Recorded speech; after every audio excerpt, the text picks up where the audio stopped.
Here's the reality. You make good money, but still feel behind financially, not because you're bad with money, but because there's no money system in place. Right now, you save when it feels possible, you invest when you remember, and you pay down debt when there's something left over, but that's not a strategy, it's a reaction. In this video, I'm gonna show you how to build a personal finance operating system using the income that you already have, so your progress doesn't have to depend on motivation. It's an 11-step process refined through years in corporate finance and real-world results helping dozens of other families just like yours.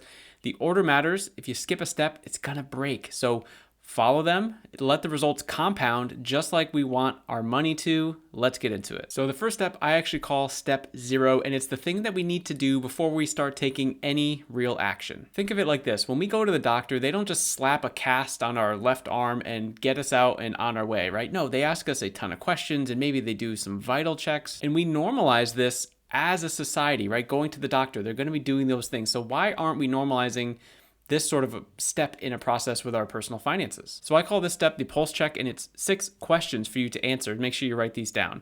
How clear are you about where your money is going each month? This is a scale of 1 to 10. How would you describe your current money system? Scale of 1 to 10 again. 3, how much financial stress do you currently feel in a typical month? 1 is constant stress, and 10 is no stress at all. How aligned does your money feel with what matters most to you?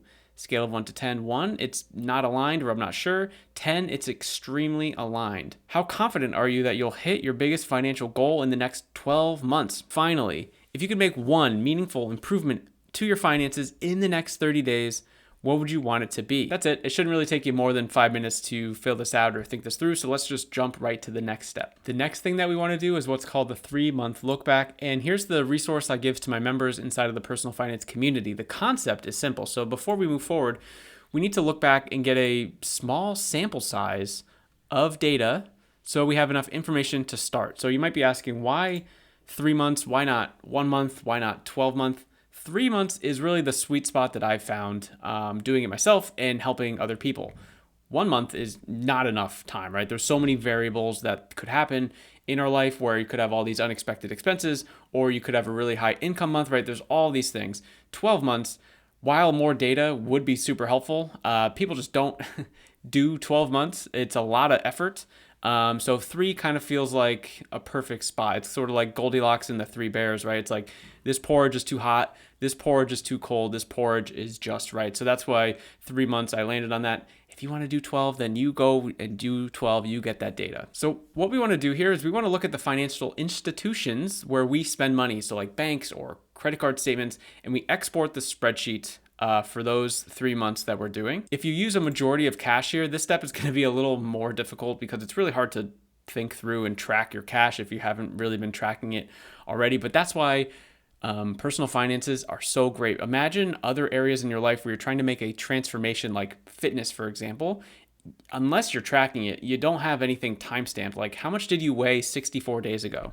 You have no idea, right? No one knows. But what bank transactions occurred 64 days ago? You'd probably be able to go find that, right? So we need to use the resources that we have to be able to move forward in our personal finances. We take that data, and what we really want to do is, in a perfect world, we want to set it up into this format. We just need the date, the month, the amount, the category, and the description. So what I've done for the people inside of my community is I've created this AI prompt if you want to use AI to help synthesize all the data for you, or you could just do it the old-fashioned way and go through each transaction and add it manually to the sheet. So the pros and the cons are AI is going to obviously save you a ton of time, but the old-fashioned way of manually going through it, you're going to be more in the weeds of the process. And if you've never done this before, I would almost recommend doing that. I know the speed option is always the fun and the sexy way. It's like, oh, I'm saving time. This is great. But this process will be invaluable for you going forward. It's a one-time investment. You only have to do this once, and then every month it's just like a fraction of the effort that's going to be needed to kind of keep this going. So if you're interested in the AI, I'm just going to leave this up on the screen here if you want to pause it and just kind of take notes on it. I don't want to dive into too much of the actual like hardcore specifics. I'm just trying to help you get through some of these steps here. After you've gone through the process and all this information has been added, this pivot table here is just going to collect everything. So what's great is like as you add, I'm just going to create a category that says hello. And you can see that the category was created here. And then if I put an amount of $1,000 for hello, boom, and then I add a month. So we're gonna put in December, right? And it just keeps adding, it just keeps updating. So think about this: if you copy paste it here, or if you're just adding, the manual process, it's just gonna fill out here. And the reason why we do this is because we're gonna need to be able to just quickly copy and paste these columns in the next step, which we're gonna go right into this 3-month look back tab. And we're basically just gonna start copying and pasting the categories into here, and then each of the month numbers. So it's just gonna be like, hey, we're gonna take the categories, copy, this is October, November, December. We're just gonna copy all this data into this tab. And what I want you to do here is look through these and just get an understanding of what's going on, like what categories surprised you the most, what categories surprised you the least, and then just kind of stop there. Let's get to the point where we get this average actual here, and we're gonna pause on the number stuff, and we're gonna jump back into it in a second. Hey guys, real quick, if you're liking this, each of the 11 steps in the operating system has their own unique resource, and they can all be downloaded for free in my personal finance community down below this video. It's called Dollar Discipline University. So if that interests you, come check it out. If not, just keep enjoying it and keep building that operating system. We're gonna move into step 2, where we zoom out a little bit, right? We have the data, we have our 3 months, which is amazing, great job. And now we need to be able to understand why we're doing all of this in the first place. And I call these the North Star goals. So I'm going to go back to the file here, and on this tab, North Star goals, we're going to see this list here. And these are the things that matter to us the most. They could be financial goals, life goals, or non-negotiable things in our life. And the idea of this is to give permission to put more resources towards the things on our list. So like think time, money, effort, or sacrifice, and be okay trimming the fat around everything else. So the goal of this entire process, which we're gonna figure out in the next 1 and 2 steps coming up, is we basically wanna just reorganize our finances so that we can find additional money in our finances already with the income that we already have, so that we can apply that extra money towards things we care about. And if you're watching this video, I am sure that at least one of your North Star goal list will be some financial goal: save more money, pay off debt, grow the money, save for a kid's child's education, right? All these things, that's amazing. So I put 10 spaces on this list. I just randomly kind of entered some things in here, and you'll see the first one, expensive haircuts. You're probably like, huh, what's going on here? I was working with someone who went through this process, the North Star goals, and we had a call. We went through the list, and on his list, it did say expensive haircuts. And I was like, I'm gonna have to ask him about this one for sure, right? Because it was unique, it was different. And before I had really thought through a non-negotiable, which is what this expensive haircut ended up being, I just had financial goals and life goals on here. But he was basically like, hey, we've been going to this guy, our family, for decades, our family, to get haircuts. And they're quite expensive. But he's like, I go to this guy every 2 or 4 weeks or whatever, and he charges me a lot of money for a haircut, and it's just a non-negotiable for me. This guy is basically like family, and he starts going into this thing like he's defending his decision, like I'm gonna, go after him and be like, hey, whoa, why do you have haircuts on your list? But really what I told him, I was like, you should absolutely have this on your list if it's one of your most important things. And that's why it was after this interaction, I was like, I need to add like the idea of non-negotiables on here, because people don't just want financial goals and life goals. Like there's other things where it's like, some people it's like, nah, I want to have pizza night with the family every Friday or whatever. I want, my wife and I watch a show once a week on this day and this night, and it's just, we're not giving that up. And so the whole idea of this is really just for you to have a list. It's your list. No one else can tell you what to do or not do with your money, right? Imagine someone coming up here and saying like, hey, oh, you should be doing this with your money or that with your money. It's more efficient or whatever. But at the end of the day, if we only do things for external feelings or emotions or status, meaning like money stuff, life doesn't work like that. I mean, sure, some people save all the time, but they never do anything with the money. It's like we have to have a balance of like, how do we reach our financial goals and live a life? So that's this step, North Star goals. Let me know what you think about it. Now we can combine those last 2 steps of getting the data and knowing where we are striving for, like the why behind it, right? So it's like the 3-month look back plus the North Star goals is going to equal step 3, which is the realignment step.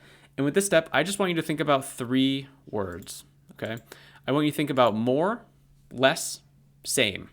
That's it. So we're going to take the averages of these last 3 months for these items here, these expense categories, and we want to run them through our North Star goal filter that we just created. So the first one here is fitness, for example. Does this category help or hurt or is irrelevant to my I need one of my North Star goals. So there's going to be some things on here like utilities where it's like most people probably won't have a North Star goal that's tied to a utility, but this is kind of a need in the world that we live in right now, right? We need electricity and Wi-Fi and all these other fun things, water, right? That's pretty helpful. But you could look at something like restaurants or dining out or activities or subscriptions or groceries or gas, all the things, and just ask yourself, is this aligned to a North Star goal? Does it help me reach it faster or slower? Or is it like a need? Is it just sort of a same, right? So fitness, if you have a health goal on here, so like on our North Star goal list, I just randomly wrote marathon. So I'm assuming that means that you would want to be, yeah, fitness is important to you. So it's like, okay, I'm only spending $48 on my health and fitness, but it's one of my North Star goals. So I should give myself permission to be able to put more resources towards this thing. Maybe, I don't know, go to a gym that's specific for running for the marathon or whatever, get this diet in place, which is like more food, maybe supplements, whatever, right? But it's giving ourselves permission to put more stuff to it. So it's like, well, maybe I should, I definitely need to, this is a more, right? I need to spend more money, possibly more time. And then you could look at something like gas, where it's like, okay, well, gas kind of is what it is. I don't do anything special with it. I go to and from work. So I'm just going to round up here, right? It went from $70 average to $75. Okay, awesome, right? You could look at restaurants. It's like, well, I don't really have like, eating out or having food delivered to my door as a North Star goal. So maybe I can cut this back. So this would be less, right? So the average that I spent, I'm going to go down.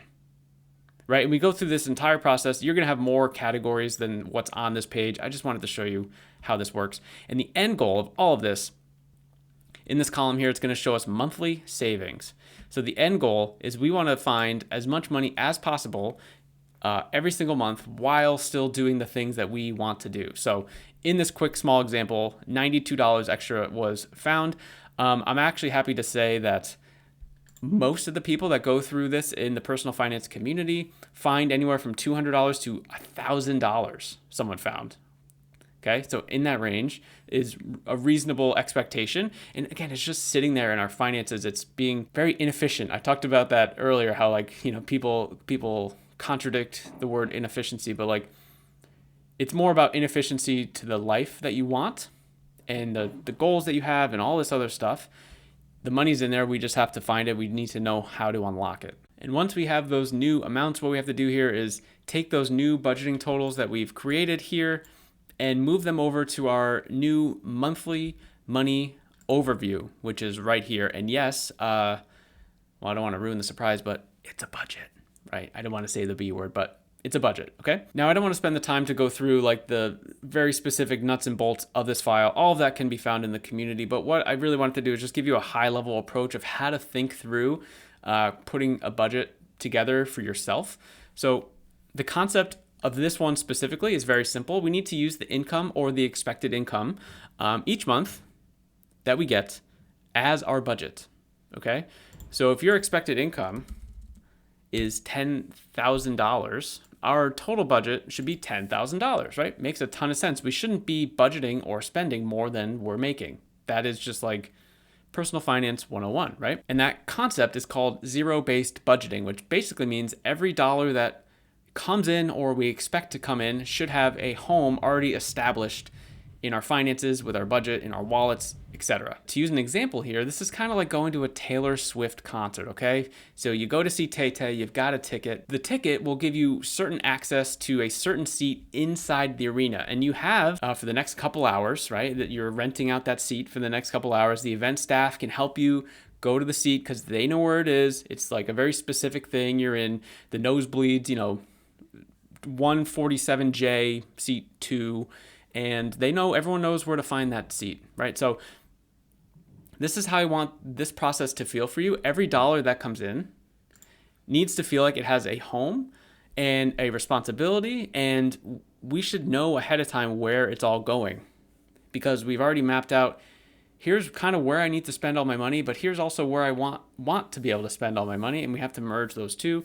And now we need to put it in practice of creating the budget and going through it. So a quick tip here, don't forget to budget for financial goals. Like saving, paying off debt, investments. And that's why I have sections in here. This is just for financial goals. This is just for paying off debt. And speaking of debt, let's jump into the next step. The next step is most important to me personally. It helped me go from walking to running within my personal finances, and this debt tracker is the answer. Okay, so my wife and I, we personally paid off $43,000 of debt in just over a year, and I'm going to show you how you can do the same eventually with your debt just by going through some of this process. But first, let's look at the importance of paying off more than just the minimums. I know that everyone says it, but you hardly see the impact of like what it actually does. Okay, so we all want to talk about compounding interest when it comes to growing our money, but everyone seems to forget that compounding interest also works negatively against us when we're in debt. So we should have the same sort of reaction to wanting to get rid of it as we do wanting to grow our money positively, investing, blah, blah, blah, all this other stuff, right? So in this example here, I've got 4 loans. I just made some random stuff up here. Car loan, student loan, credit card 1, credit card 2, current balances, the interest rates for all of them, the minimum payments. Okay, so we have $50,000 of debt and our minimum payments are $600. So let's just assume that we are good little boys and girls and we're going to pay off our minimum payment of $600. So we'd enter that here and let's scroll down here. And now you're going to notice some new information. Well, first, we have a strategy section. We'll go over that in a second. But we have the same information, the loan type. We have the original balance, but now we have the total amount of interest that's going to be paid over the life of each of the loans for the line items.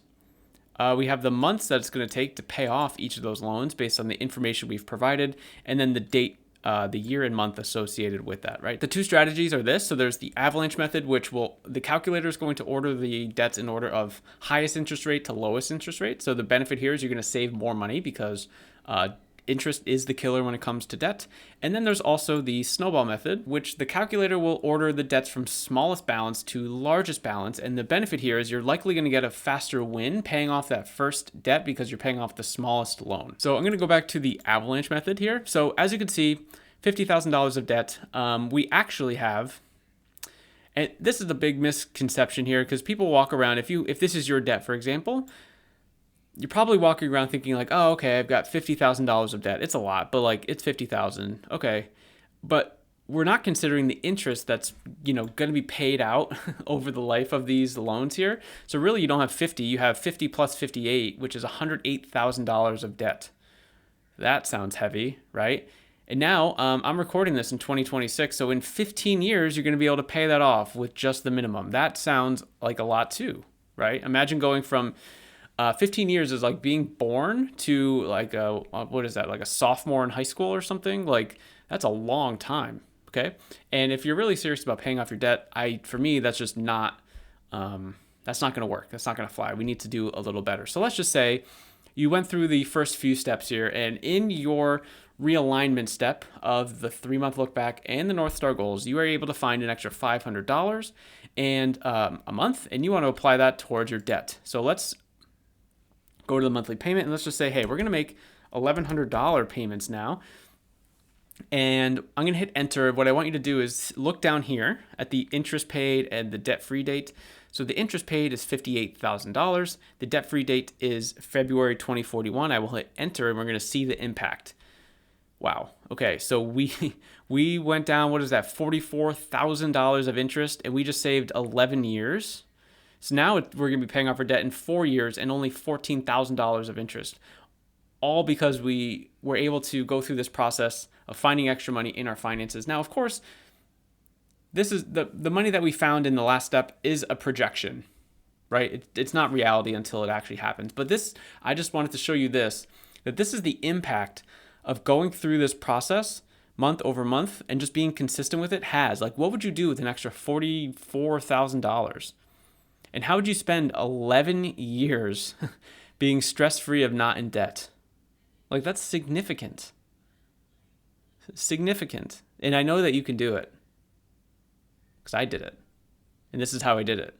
And other people inside the community are doing it. So I know that you can do it. The rest of the file here is just sort of a tracking tool. So you would enter, okay, here's all the debts that I am paying every month. And then the debt summary, what it's going to do is just show you how much is being paid towards interest, how much is being paid towards the principal, what the starting balance of the month was, what the ending balance of the month was. And it just gives you a really good indication of where you currently stand. And what's really funny is Nobody really shows us this, which I don't know why.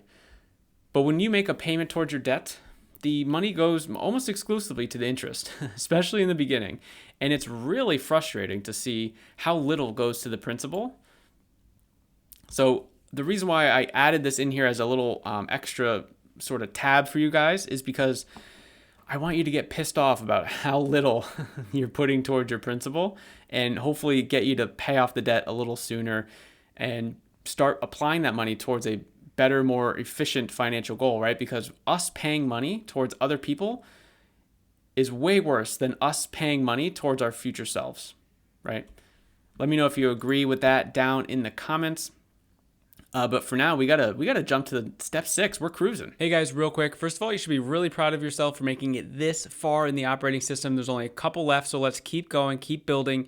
You got this. If there's something that you've seen so far or something that you're not sure how to do, either drop it below in the comments or you can join Dollar Discipline University. The link is down below, and I'm doing free clarity calls for any new member that joins. We could talk about where you are right now in your finances, where you want to go, and talk about that bridge and how to get there. Enjoy the last couple steps. So far, the things that we've talked about are very monthly driven, meaning that they could be kind of repeated every month. It's a process that we can learn and get better at. This next step is tied into that 100%, but we're zooming out a little bit, and it's going to help us stay a little more accountable each month. And this is the 5-minute monthly review. And the idea of this is to reflect on last month and make a plan or a thought, an idea for next month. So there's 10 quick questions that I'd love to go through with people that I work with every single month. So here they are. What was the main financial focus this past month? So this is just a quick little answer here that for you. Did I follow my plan this month? A simple yes or no. What went well with my money this month? So now we're getting confidence, like something good happened, something good had to have happened. What didn't go as planned? Okay, stuff pops up all the time, all the unexpected stuff. So what didn't go as planned? Overall, my finances this month felt on track, tight, or out of control. Compared to last month, my financial progress feels better, same, worse. Okay, so we're just trying to quickly sort of just, how do I feel? Like, what's the impact I'm having so far in the stuff that I'm doing? Because if every month you do this, because the idea of this is to do this every single month. So compared to last month, if you click better every single month, like, that's incredible. So I don't want you to forget that, because I think people get too stuck with like something like this, like, oh, the main financial goal was this, but I didn't follow the plan and all this stuff came up and everything just feels out of control. It's like we're focusing too much on those things, but when really it's just like a larger general vibe that we want to try and feel better with our money, give ourselves some confidence so that we can keep moving forward. The next one small thing I'll change next month is, and this could be a positive change, a negative change. Every month is a new opportunity to try and improve and get better.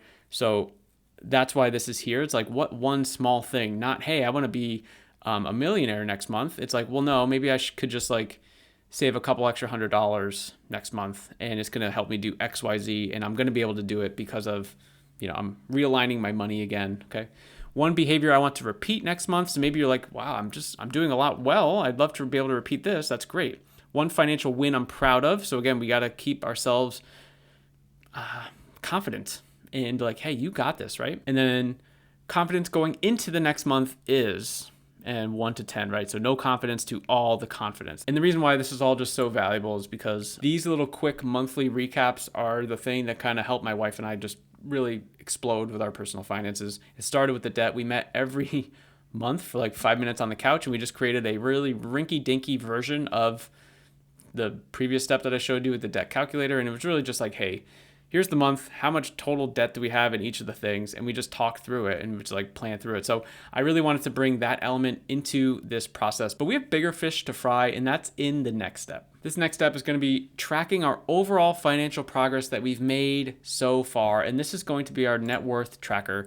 And I know what you're thinking, like, oh my gosh, like net worth, blah, blah, blah. It's so like douchey, right? All these things, because we see, I don't know, people online or on Instagram just flashing their net worth or their fake net worth, whatever. And it's a bad look. So the idea of net worth, I totally understand that. But the purposes of what we're doing here is we have a lot of ways to track our monthly progress, right? But we don't have a way to track all of the monthly progresses in a row. So it's like, okay, this month was good, good, good, but overall, we have no way of tracking it until now. So really, net worth is just your assets. So things that you own that have value minus your liabilities, which is basically just money that you owe other people. It could be a loan, it could be a tax thing, it could be, there's so many things, right? So if we go back into the resource, it's broken out into a couple different categories on both sides. We have our assets, so things like cash, investments, property, retirements, etc. And then over here, we have a list of liabilities.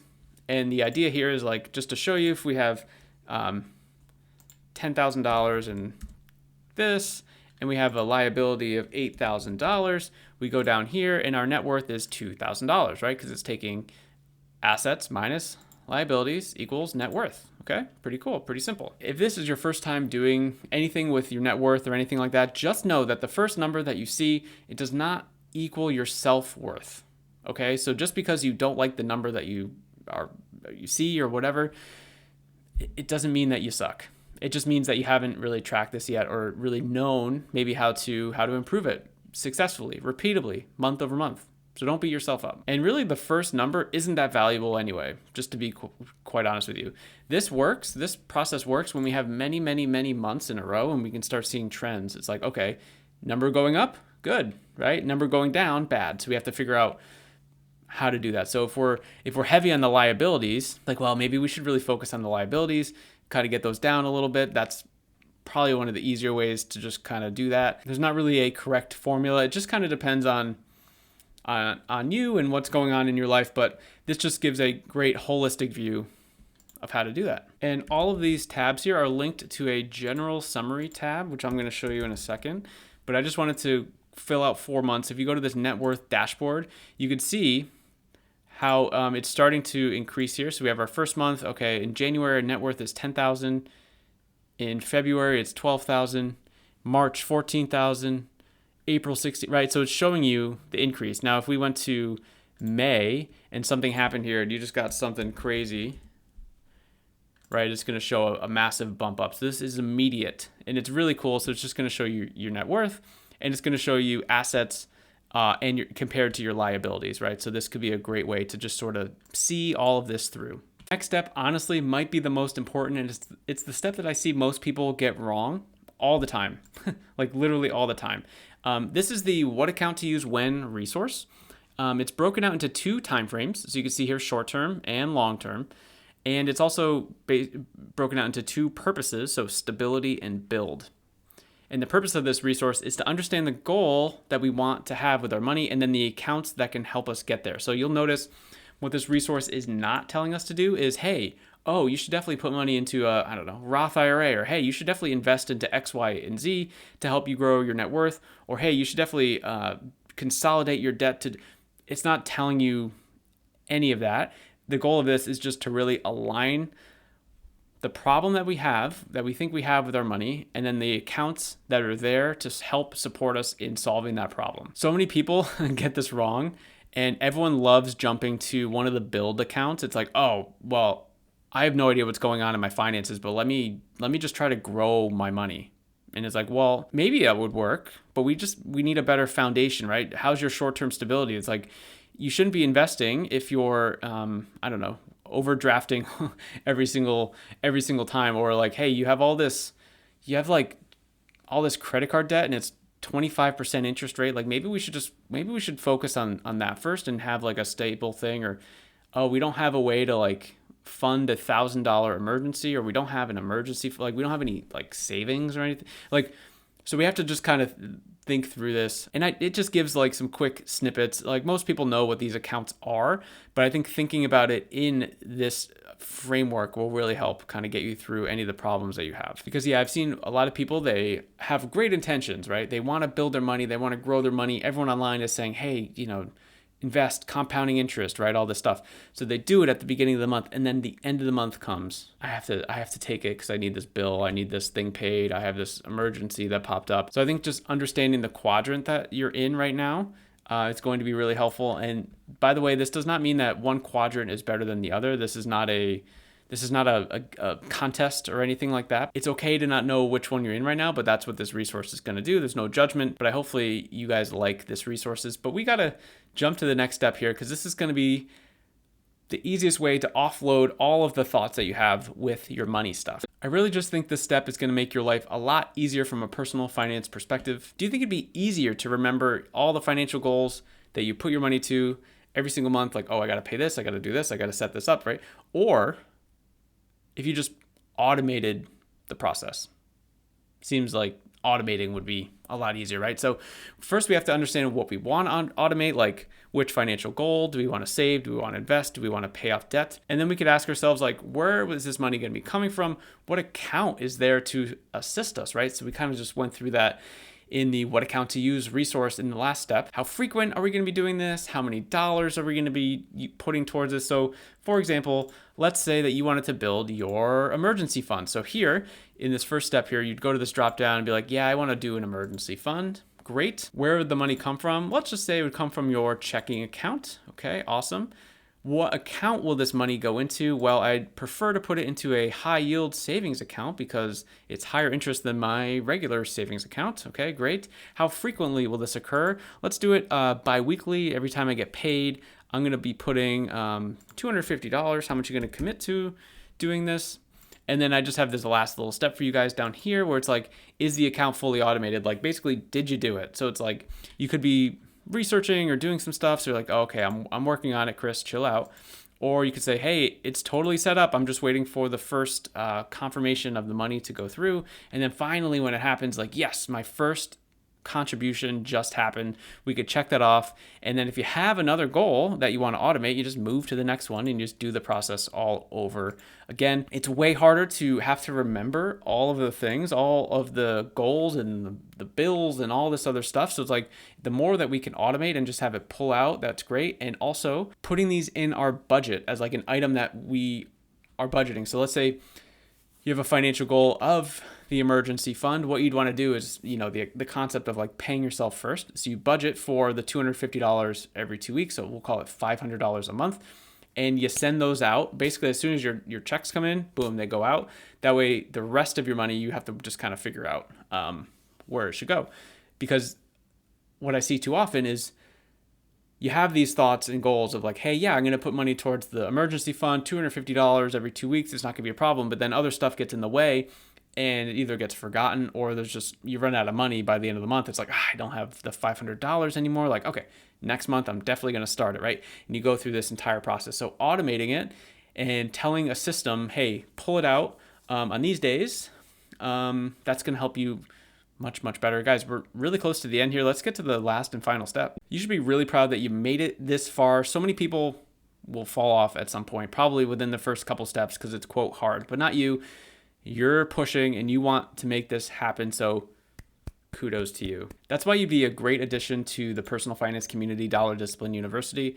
You can go check it out in the link below. So here it is, just really quickly. So in my opinion, it's a great idea for this last step to be a reflection of what we did in the very first step, step 0, the pulse check.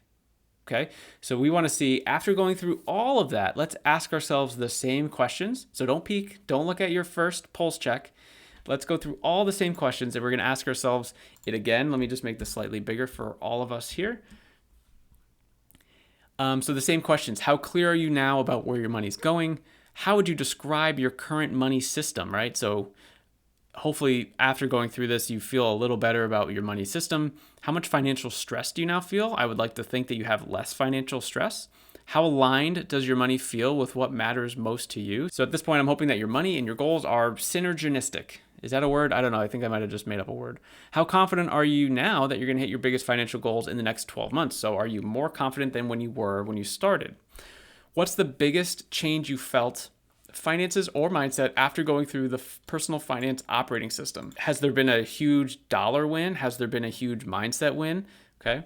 And then what do you feel like you still need help with moving forward? So just because this is the last step, it doesn't mean that we've solved all of the problems yet, right? Because if it was that easy, we just went through 10 steps and did a thing once and all our lives are changed, everyone would be doing it. But that's just not the case. We need to stay at this for the long game. So the idea is this whole system is kind of like a big flywheel. So we go through it, we kind of give ourselves our own feedback, and then the next month we just do it again and we try to learn from the last month. We apply new things that we're trying to figure out to the next month, and we just keep improving. So not all of these steps will be required every single month. As you can tell, like, you don't need to do the pulse checks every single month. That's kind of where the 5-minute monthly review happens, right? But like, yeah, like tracking your debt or your money, or maybe just a quick reminder of like, hey, what quadrant am I in for the what account to use when? It's really helpful. And one of the most popular questions that I get all the time is, should I be paying off my debt first, or should I be saving my money first? Which is better? I answered that question in this video right here.